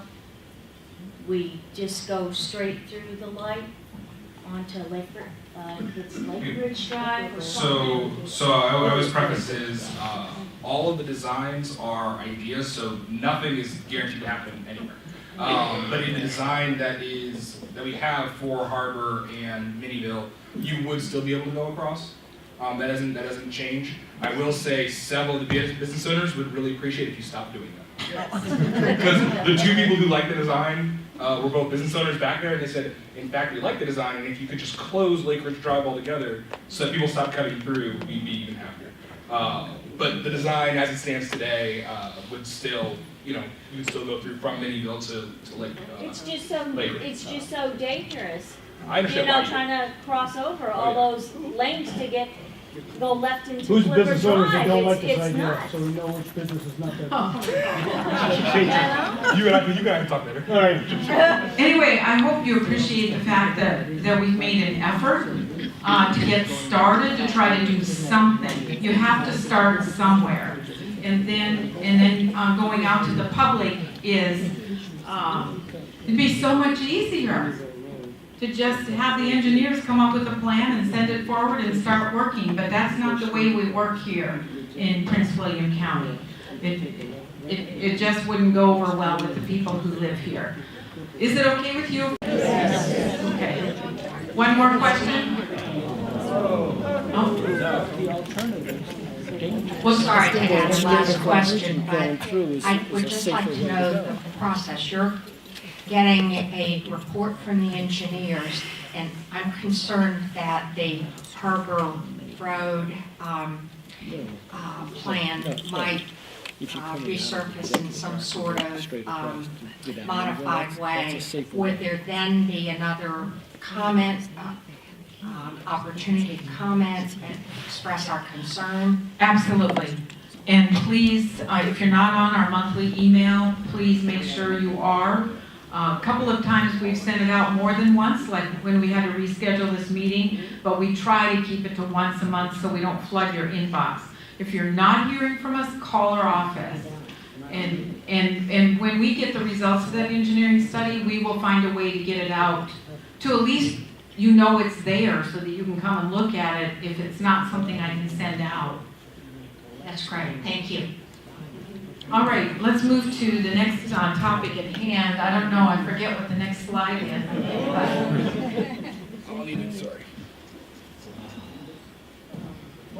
Okay, I won't say much about this. I'm currently the chair for PRTC also. That's our bus system, OmniRide. And we have a strategic plan. And we are really trying hard to improve public transit, not just buses, but finding other ways. One of those ways, we have a thing called Wheels to Wellness that some of you may have heard about, some of you may participate in it. That's under the auspices of PRTC right now too. But I'm going to move on unless there's any questions on public transit. Yes? Just a comment. Don't slight public transit to the benefit of the road improvements. Public transit is probably the best, I don't know about the best, but the most likely way to reduce the traffic problem. I say that as someone who rode the bus for 30 years. Well, yeah. Yes, and I go and ride these things, so I figure out, what people are dealing with too. And have any of you been stuck behind an OmniRide bus? Okay, so that's one of the things that we're looking at. If there are certain areas where we can have a bus pull off, the bus drivers don't actually like that because then they have to merge back into traffic. But that's one thing that we're looking at, and there's at least one spot on Old Bridge Road where we think we can have another pull off for buses so that the traffic can keep going. One more question? Well, I just want to mention the gentleman behind me about discussing public transit. I just keep thinking that why is it that you can go to Paris, you can go to Amsterdam, you can go to wherever in Europe, which is how many more years, older, the streets, like you wonder how the bus drivers, I have to like almost compliment them that they can take those monster buses and there's teeny, I mean, they can drive in Washington DC probably on one wheel, but it's like you think to yourself, what is it that we as a community or something, are we so into cars that when public transit is mentioned, I mean, I even forgot what city I was in, but I thought, oh my God, here's a sidewalk, I walk right onto this beautiful, silent, moving, transit, and there's still cars, there's still cars parked on top of cars, so it's not like, it's a perfect solution, but it's almost like we tone, I don't know, that's not the right word, but we become tone and visually deaf to, I gotta be in my car, because all I know is my car. There's no bike lanes, I can't bike to work unless I work here. I'm not gonna go bike to Washington DC, and like you said, why did you come live in Prince William County? Because even if in your time and in my time, well, did you want to go to outer Siberia? Yes, I want to go to outer Siberia because it takes me 5 minutes to get to the train. VRE up there. I love taking VREs, right? But it was at one time thought, something. But I think we need to stop. We need to get out of our own, like they say, our lane, and look out and see. We don't have to live so in this type of thing. I think you're right, and Alex and I have actually been going to several briefings around Northern Virginia lately to hear about all the latest things that are really happening here right now. Our VRE are improving their platforms in this area. They just lengthened the one in Lorton, and as soon as they get the other platforms lengthened, they're going to start adding cars to the VRE. So if you haven't experienced it, in order to spend a day in Washington, please experience VRE. There's plenty of parking. I tried it the other day. There were so many parking spots, I got to choose over there in the structured parking in the Woodbridge VRE location. That's where you can get on the Greyhound too. I tried that the other day to get to Richmond, wanted to see how that worked. I didn't like the signage isn't good there. It's not welcoming, for people getting on Greyhound. So these are things we notice and we need to improve. And there's so much, have you read about all the autonomous vehicle stuff going on too? So someday we might not be buying cars, we just call up and order one to get us where we want to go. What else is happening right here? There's going to be structured parking, another structured parking somewhere in Prince William County. We haven't decided yet. It's going to take a few years to have it built, but there will be another one somewhere in the Neabsco Mills corridor. Probably not too far from where the hospital is, and that will help some. It'll get some people on public transit earlier, before they get into these parks, people coming from the south. All right, what's next? What's the public sign on 10 years? So she was just asking, what's the public hearing sign on Tainter Hill at the corner of Tainter Hill and Old Bridge Road? For those of you who followed it about a decade ago, there was a land use case called Oaks 3 back when Mike May was in office that was going to be developed for an office building. When the economy sunk, the town really did not want that office building there. So they worked with the landowner and purchased the land, the town of Occoquan, and they wanted to turn that into a park of some kind. The problem was with the rezoning case, they had to do a bunch of improvements to the land to even be able to build a trail. So what that public hearing sign is simply to revert it back to A1 agricultural land, so that they don't. It was like $1.5 million worth of transportation improvements that town would have had to pay for to put a pedestrian trail. So they're reverting it back to agricultural. It's all in an effort to keep it free from development, which I think they like. We help the town of Occoquan, the county, help the town of Occoquan pay for this rezoning that's going to take place. I'll say just a word about the small area plan, and then we'll talk about what you're here for. There's about 800 acres in the Occoquan district. Telegraph Road, I-95, Caton Hill, that area. When you drive through, you'll notice there's a lot of trees and so on. So someday that area is going to be developed. And we had some meetings lately to try to make decisions on what we want there. Some of you were there. There's a few of you in here that were at those meetings. One of the things that people wanted a lot of was green space, maybe some softball fields and other kinds of fields, green parks. Other people wanted some office building. There will be some residential there. And for me, I want them to turn that Corner Road parking lot into something amazing. It's just acres of parked cars on one level right now. And it's kind of like Penn Station of New York right here in our district. Everybody wants to park there and jump on I-95. I think we have some opportunity there to develop something really, really useful for commuters in that area. So that's an area we're working on. It's really the last big open space in the Occoquan district. All right, what brought many of you here tonight was a land use issue that's right up the street.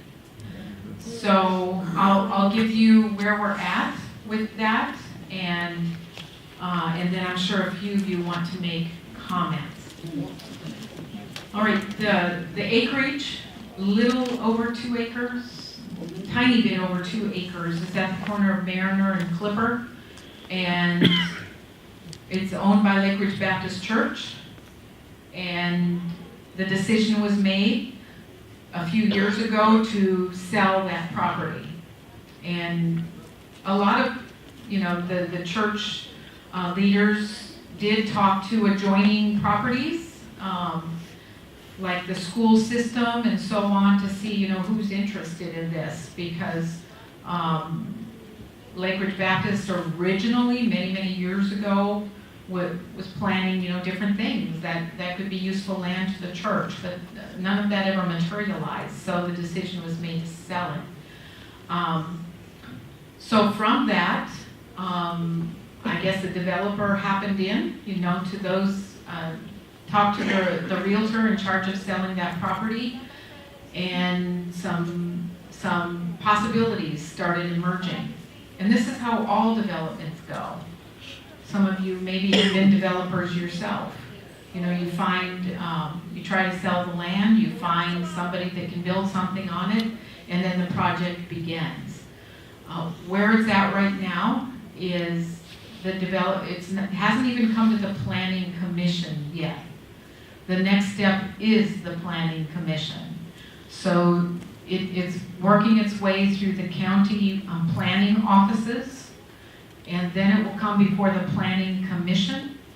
They will vote on it. If everybody's there that night, it'll be 8 votes, and they'll either vote to approve it or to disapprove it. If they vote to disapprove it, a couple of different things can happen.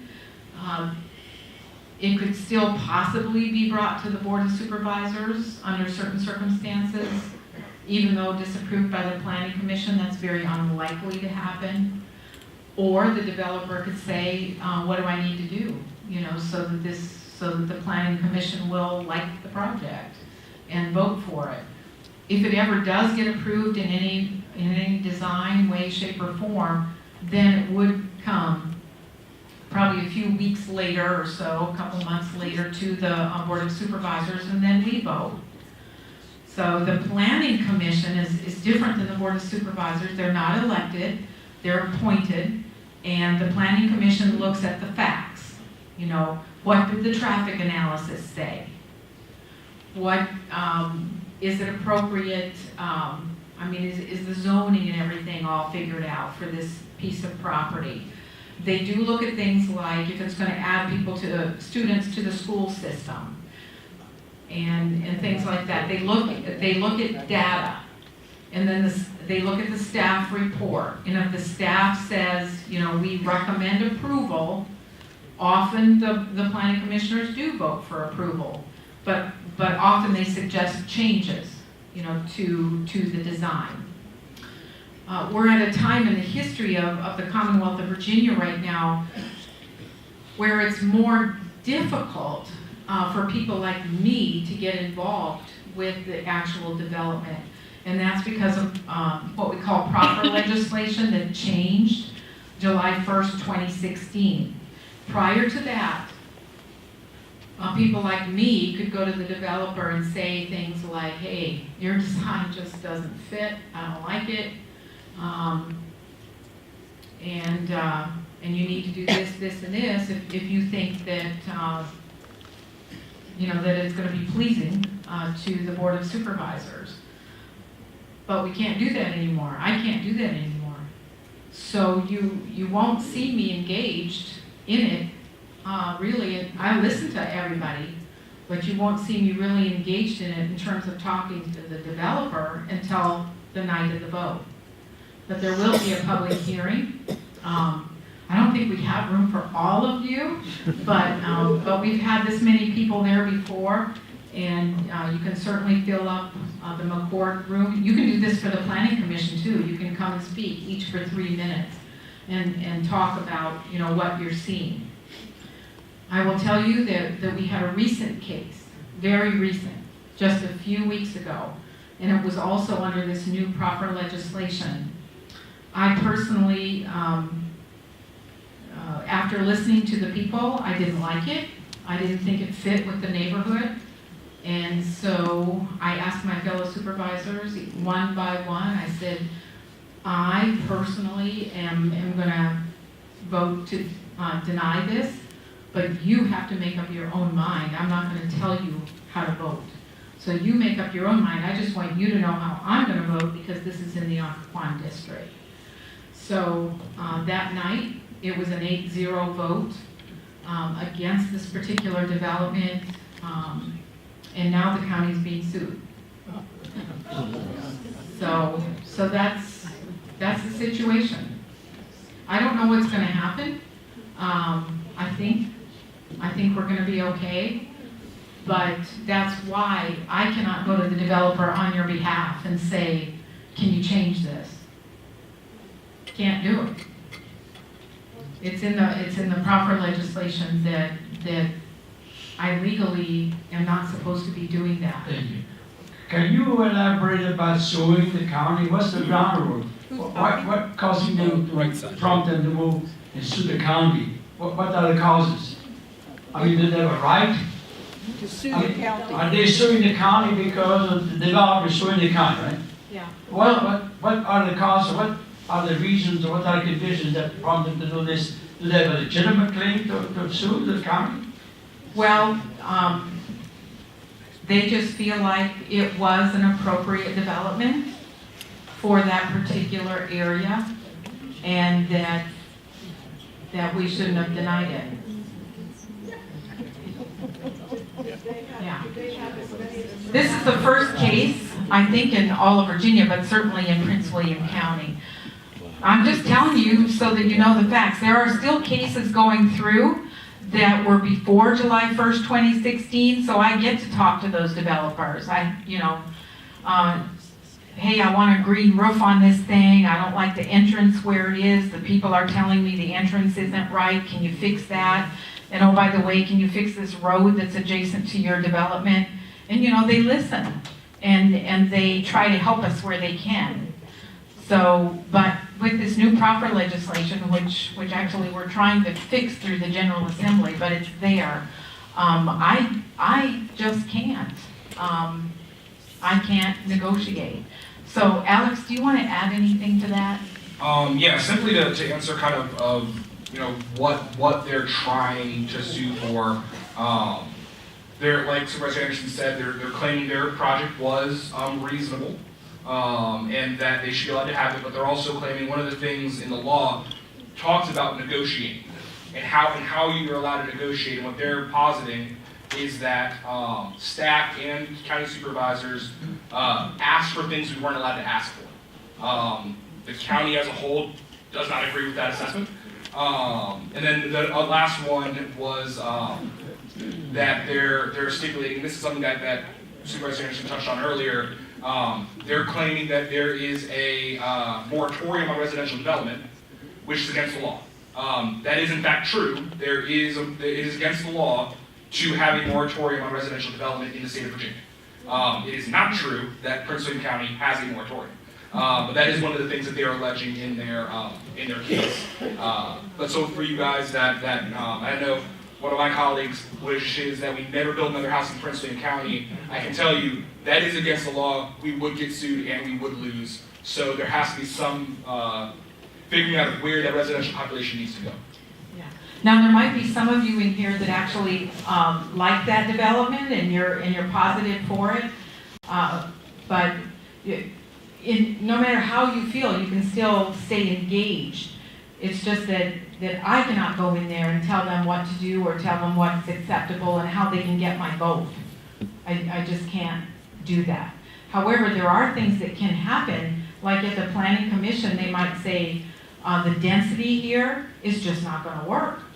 The density here is not going to work because it doesn't line up with the surrounding area.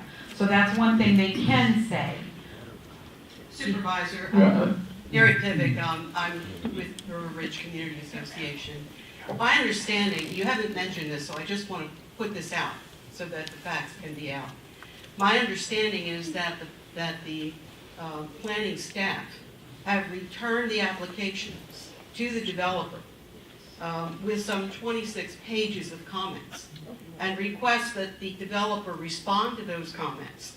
Some very serious issues. For example, in order to have proper sewage hookup, the developer will have to get a right-of-way from Westminster to run a sewage line to the only available hookup, which is on the other side of the Westminster building. That's one thing. Secondly, there has to be a 30-foot buffer around the perimeter of the property.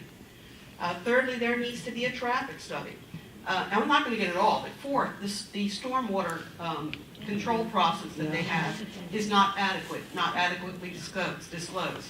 Fifth, there were no elevation studies included, and that's typically required. Sixth, there was no a discussion about density. There are no amenities with the property. All of this is available online if you want to download it from the planning staff so that you can see what it says. I know that we've been working closely with the Westminster community and that they've shared this with their residents. But I don't want to leave the impression, as unfortunately I think I got from your description, that this is in process and will be shortly going on to the Planning Commission. It still has to be resubmitted by the developer. The planning staff have to evaluate whether or not those suggestions were adequately responded to. It is my understanding, speaking with our council, that the denial by the Board of Supervisors was handled by the same law firm and the same individual who is representing the developer in the Xanadu case. So, you know, they probably have this first case as a test case. But, you know, this is new in the state of Virginia. And we applaud the fact that the Planning Commission has been so attentive to the requirements of the new law and have required this developer to respond and answer for the issues that so many of us have raised in the very brief response period that we had. You've said it well, and it's the planning staff that's engaged right now, not the planning commissioners. And so it is a very long process, and I've tried to tell a lot of people, this is a long process. And it's not even on the calendar yet for the planning commission. Our planning staff does their best to get every development that comes before the planning commission and the board of supervisors. They try to get it to a point where they can say staff recommends approval. I mean, developers don't like to come into a board and hear all kinds of bad things about their development, and then it goes down in a bad vote. That costs them thousands and thousands of dollars. So our planning staff does try to work toward getting a development to where it is acceptable. Yes. I wanted to follow up on that you are correct. They've done one submission, they got comments. The several pages of comments honestly is fairly normal. For a first submission, the county staff kind of tear into a project first submission. And usually projects can have anywhere from 2 to, I've seen upwards of 5 submissions over the course of time. But just because you're seeing all those submissions doesn't mean it's not going to move quickly. We've had projects that have submitted 3 or 4 submissions over a 2-month period because staff only needs about 10 days to review a submission. So if they're getting their answers back quickly, it can still move very fast. But you are correct that they got a lot of comments back.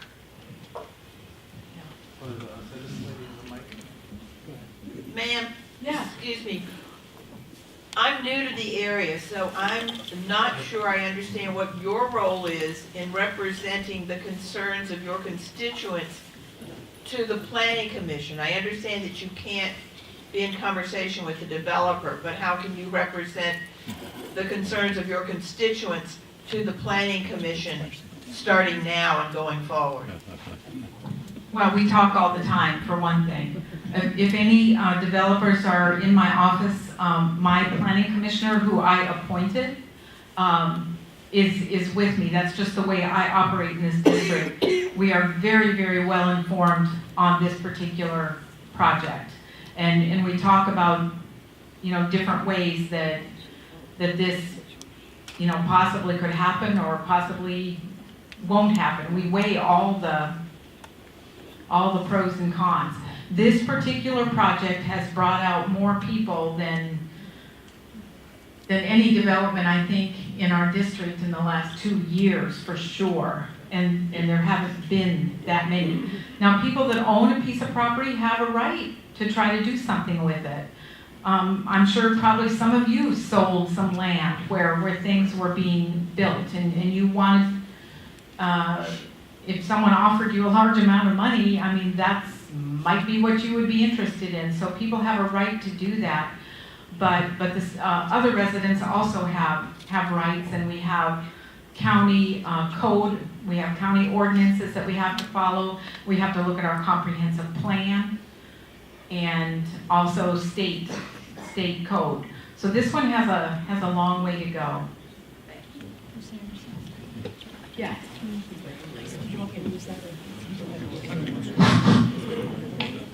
Ruth? Yeah. We're getting a question right here. Someone had a microphone. My question is, has the developer purchased the plan? Is it a done deal? And the next part is, how will you vote when they do come to the Board of County Supervisors? Because I know you have a bit of a vested interest, I believe, in the sale of this land. And there was something else I can't remember, but those 2 things. Okay, very good questions. Very good questions. And the first one, has the developer purchased the land? It's one of those deals that is contingent upon, whether he can build or not. Yeah. So the actual sale has not taken place. In terms of how I would vote, I don't commit until it gets to the point where it comes to the Board of Supervisors. If this thing went down tonight, just as it is right now, I wouldn't be voting yes. You would not or would? I would not. if it came to me just as it is this moment, the way that I see it being designed. So, now, you also brought up another point that I might have a personal invested interest in this, so I'm going to be completely transparent. I happen to be a member of Lake Ridge Baptist Church, and I've been a member for almost 20 years. I had nothing to do with them deciding to sell the land or anything. I run the missions program at Lake Ridge Baptist Church, so I'm not part of the business of it. But I've already asked the attorney for the county, can I even vote? Can I even place my vote? I want to vote because this is my district, and I feel like I want to represent the people. So I want to vote, and the research that I've done so far is that I won't have to recuse myself, but if you see me recusing myself from the vote, it's because I feel like it's just too dicey for me to place a vote on something that I am somewhat involved with, even though I'm not part of the business. Thank you for that. And the third part was, what about that Old Bridge corridor? What a nightmare that will be when all those people, what are we talking, 80 units, I believe? No, 2 times that. No. 55. 55. Yeah. 55 units trying to get onto Old Two Bridge Road. buildings with Yeah. 55 units. Those people are all promising not to have cars and never. No, I try to be completely transparent with you. I'm hoping for change also with what happened here, and it is a difficult situation for me. How did I ever know this land issue was gonna come up? Yes. My turn. Oh, okay, your turn, My yeah. foot is falling asleep. Yeah, that's 55 units. It started out as being advertised for a few townhouses, and it used to be that there was a pact or promise by the church. Oh, this goes back to 1979 when they first acquired the first 2 acres of the 2.4 acres to do nothing but put a parking lot in there. And then when the sign went up, it's now townhouses. And now when you start having talk and presentation to the planning commission, it is for 2 huge 4-story high, 66-foot total height, given their high cabled roofs, to house 55 units. So it's quite something else from what it first started out to be, but that's not the point I wanted to make. The comprehensive plan. The comprehensive plan is a template, it's a guide, it's an expression of community values of how you embrace the trees, the land, and where you live. And much credit to the board, they have a comprehensive plan, and it's a good one.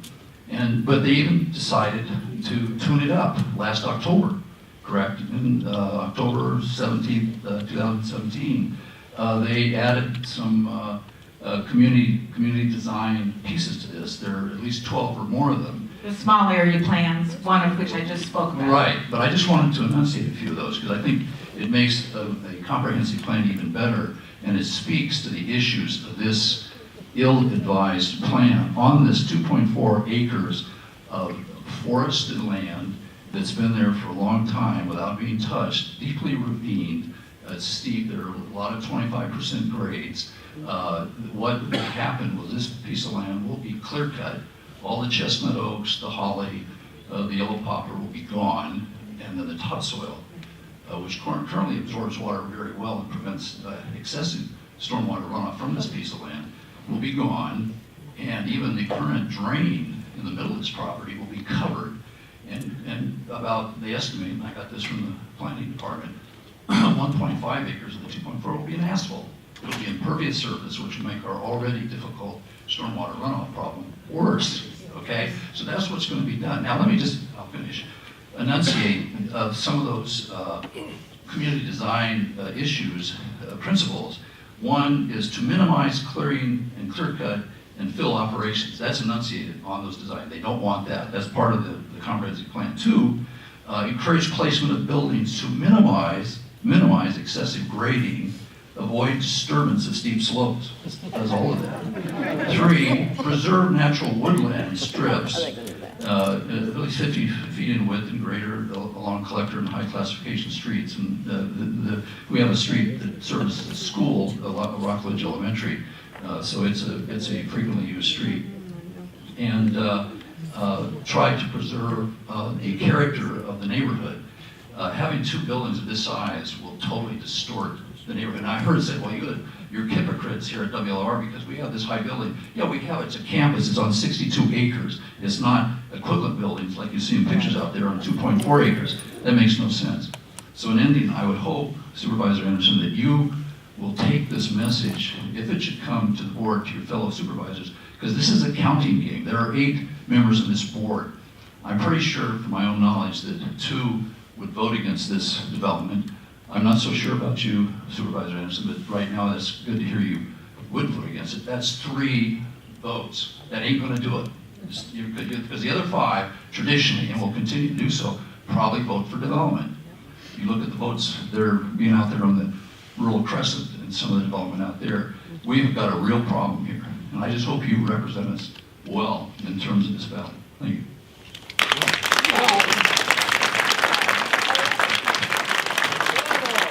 All right, if you can bring that down to 3 minutes, that's a perfect talk before the Planning Commission, because it's facts.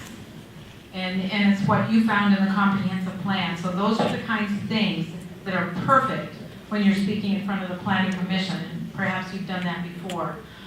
If I were in your shoes, those of you who absolutely do not want this, if I were in your shoes, I would wait until it gets to the Planning Commission. Read the staff report so you know what the staff report says. Then start aligning it with the things like the comprehensive plan and other things that you know.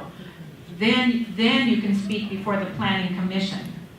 So if I were in your shoes, there's really not a whole lot you can do right now, but once that staff report comes out, I will be paying attention to it, and the entire Planning Commission will be paying attention to it, and that's where you can have your next best say.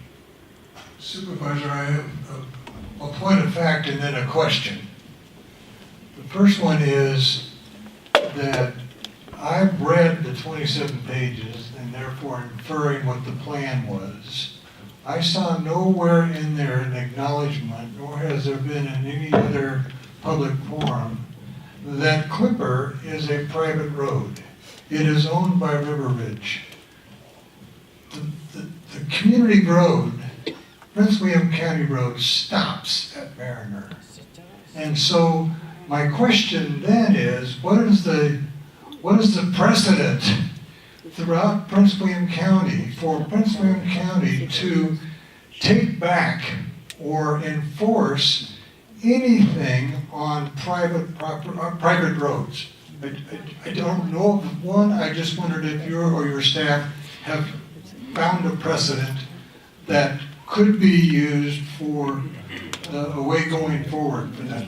So you did not see that in those 26, 27? Absolutely not. The questions, they asked lots of questions, but none of it talked about what they were going to do with their private road. None. So in general, and I'm not going to pretend to be 100% land use expert, but in general, when there are private issues with the rezoning, the planning staff does not address them. They need to be addressed in the private level. So, and let me kind of explain why, and I'll use this as an example. Let's hypothetically pretend, I know all of you guys don't want this, but let's hypothetically pretend like the project got approved. If they can't get over the private legal matter of access onto that road, the project still doesn't get built. So the county does not weigh that, because that is the landowner's responsibility to work with River Ridge on that negotiation. So that's why I don't see in the planning document, because we simply have no authority. We can't make River Ridge sign an agreement to use their private road for this development. So that's where it becomes a private issue in the county's hands. Amen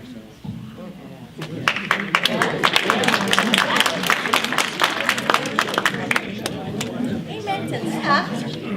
All right, any other questions? One right here.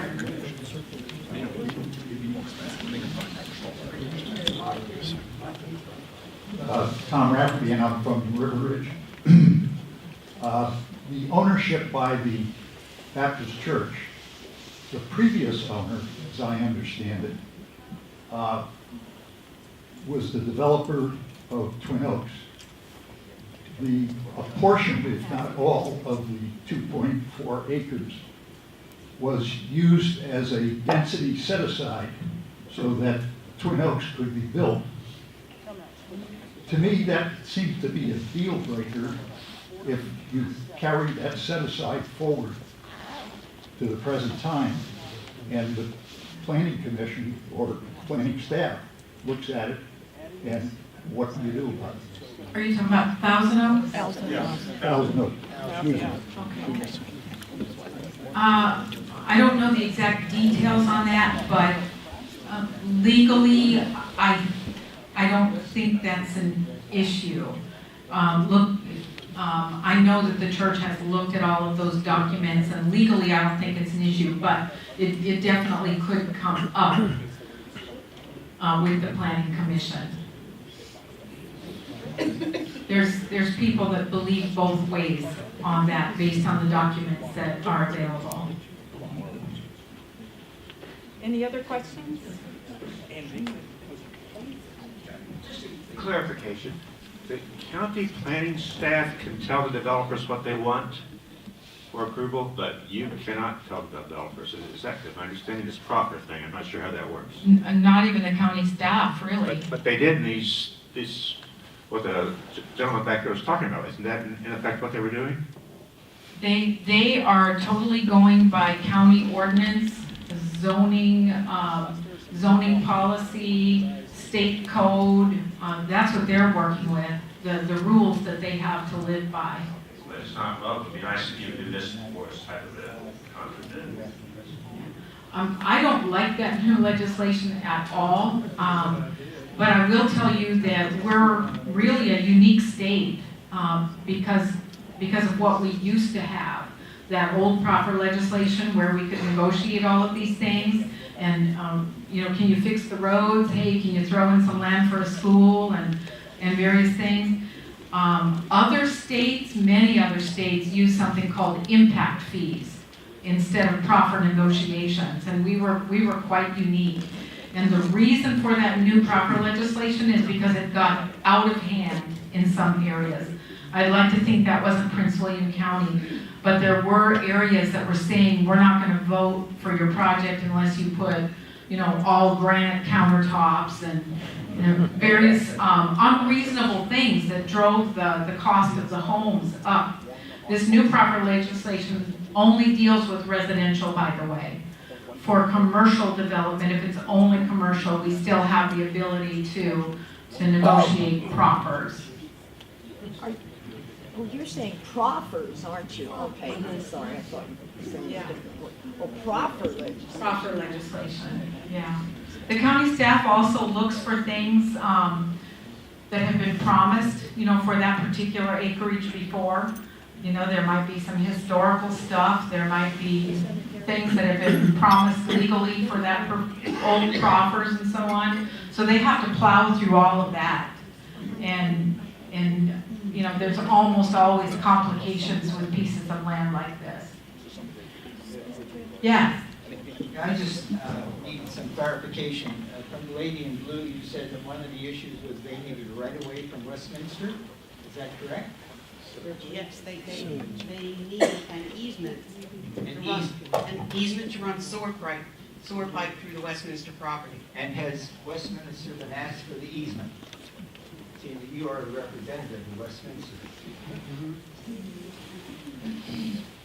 The developer did approach us before they did anything, and we did not confirm or accept what they were wanting. They wanted access to our stormwater drainage situation, and they also wanted access to the easement, and we did not go into any negotiations with them on that.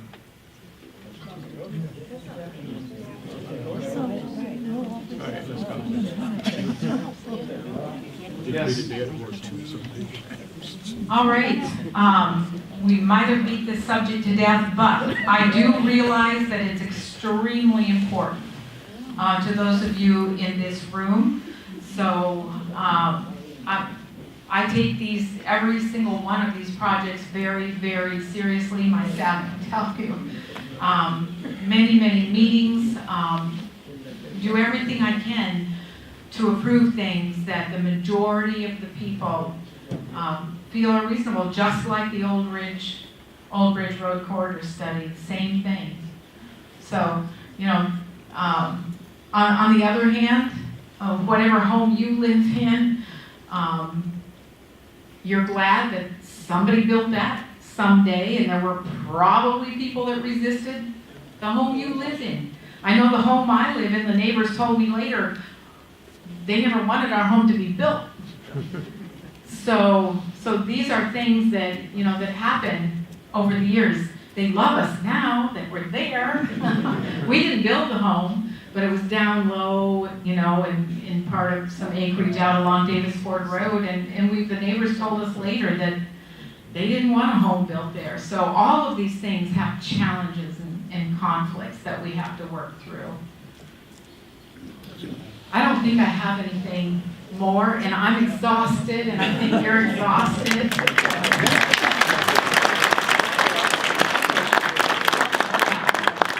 Be sure, if you want to talk more, come by our office, please. If you guys want to look at the design,